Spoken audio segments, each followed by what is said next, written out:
Olá, estamos começando mais um Enfoca, programa realizado pelos alunos de jornalismo das faculdades Koch.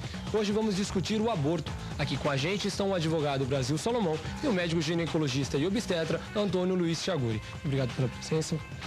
No começo do mês, o país se surpreendeu com a decisão do arcebispo de Olinda e Recife, Dom José Cardoso Sobrinho. Ele excomungou a mãe da menina de 9 anos, que engravidou vítima de estupro, e os médicos que efetuaram o aborto. Doutor, os médicos avaliaram que ela corria risco de morte. Como a idade é determinante para isso? Olha, sem dúvida. É até interessante que a natureza, quando ela criou a mulher, né, quando Deus criou a mulher, digamos assim, diz o seguinte: olha, eu vou te dar a sexualidade a partir dos 18 anos. O que é a sexualidade? O apetite sexual, a vontade de ter relação. Antes ela engravida, mas se ela engravida antes dos 18 anos, então a gente considera uma gravidez precoce, né? Ela corre riscos de quê? De abortamento, de ter riscos de pressão alta na gravidez.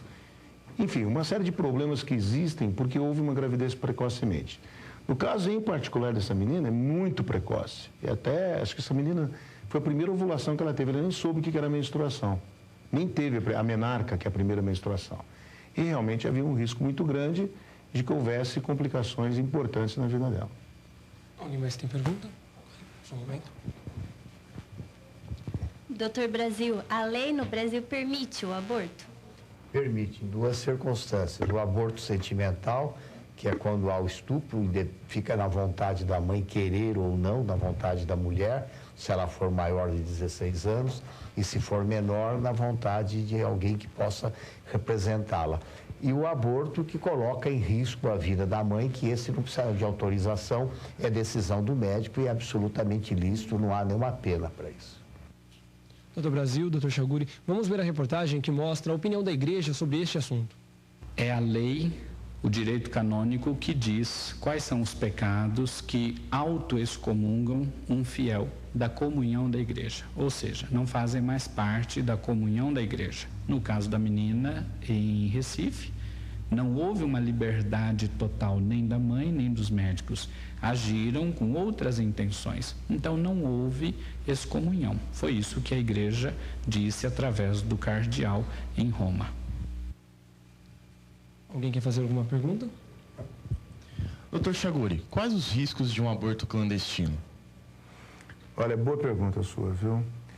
O aborto clandestino, ele é realizado por pessoas que acham que entendem, né?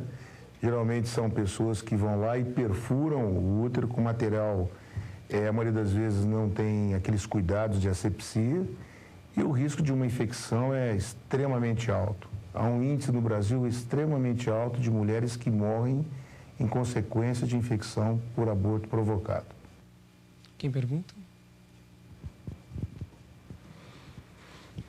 Doutor Brasil, o senhor é católico. Como vê as medidas tomadas pelo arcebispo de Olinda e Recife? Extremamente precipitadas. Eu sou católico, conheço alguns dogmas da igreja, não conheço todos, mas me parece que o cidadão se precipitou, talvez num momento de ira ou de entusiasmo. Sou totalmente contra, acho que ele perdeu uma oportunidade muito grande de ficar quieto. Doutor Chaguri, o médico deve respeitar a vontade do paciente ou respeitar os seus valores? Olha, é complicado isso. O médico tem que respeitar a medicina, a ciência. É lógico que você não tem um total domínio sobre aquilo que o paciente deseja. Existem religiões, por exemplo, que impedem a transfusão de sangue. O médico, se estiver em condições de risco de morte iminente e precisar tomar uma decisão, eu tenho certeza que ele vai tomar pela medicina. Alguém mais tem pergunta?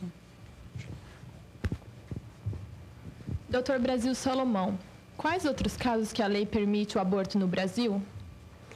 Olha, são esses dois casos. O aborto sentimental, quando faltou vontade de participação, e o estupro legal, propriamente dito, quando houve a risco de vida para a mãe. Agora, existe e acontece, e alguma parte da medicina já vem consentindo, principalmente em algum país da Europa, que eles falam que é o aborto tipo seletivo, eugênico, para que a criança que vai nascer atenda a um mínimo de aspiração de vontade dos pais em nível de saúde, de formação física perfeita, de formação mental, que são os casos no Brasil mais gritantes das crianças que vão nascer sem cérebro.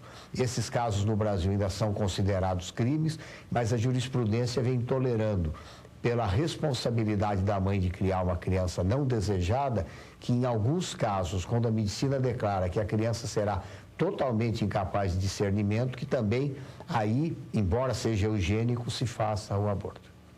Ok, a gente já volta para falar sobre esse assunto e o Enfoca vai para um rápido intervalo. Não sai daí.